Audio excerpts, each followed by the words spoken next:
Dhanvantari skill university নামে আজকে আরেকটি বেসরকারি একটি ইউনিভার্সিটি খোলার একটি বিল রাজ্য সরকারের তরফ থেকে বিধানসভায় পেশ করা হয়। তার বিরোধিতা করি।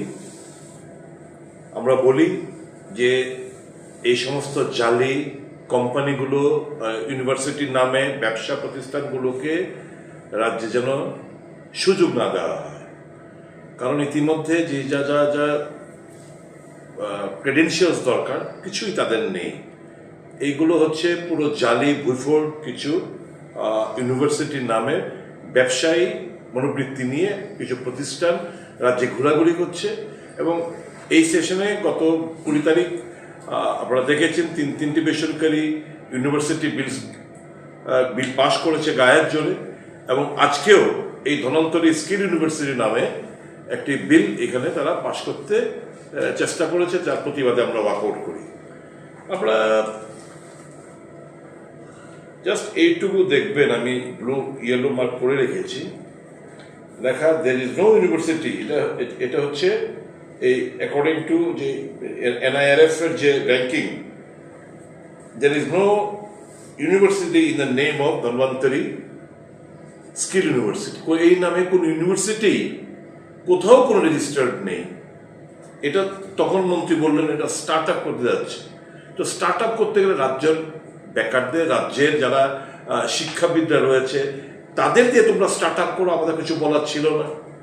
তো তুমি বাইরের লোকদের এনে, আপনারা এখানে যা চলছে বেসরকারি ইউনিভার্সিটির নামে, আপনারা যদি একটু সুযোগ দেন তাহলে দেখাতে পারবো যে এই রাজ্যে কিছু কিছু ভুইফোড় কিছু কিছু বেসরকারি ইউনিভার্সিটি রাজ্যের ছাত্র ছাত্রীদের থেকে মোটা অঙ্কের টাকা লুটে ফুটে নিয়ে যাচ্ছে। এই এক একটা কোর্সের জন্য আমি জাস্ট একটা কথা বলি, এই যে ফার্মাসি ইনস্টিটিউটের নামে রাজ্যে বেশ কয়েকটি ফার্মাসি কলেজ খুলেছে, B pharma, D pharma, 9 lakh, 8.5-9 lakh B ফার্মাতে, ডিপ্লোমাতে প্রায় 5 লক্ষ টাকা। তো কোথায় যাবে ছেলেগুলো, কোথায় যাবে আমাদের রাজ্যের ছাত্রছাত্রীরা?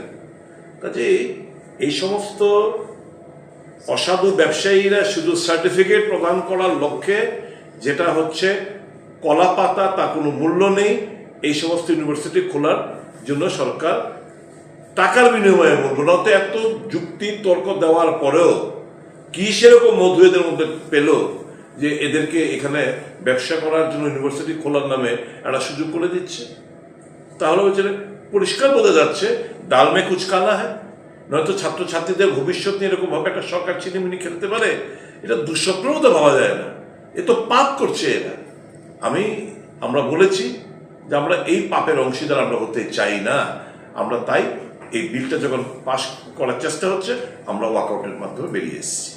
सर, ये जो सरकार हर बिल को जल्दबाजी कर रहे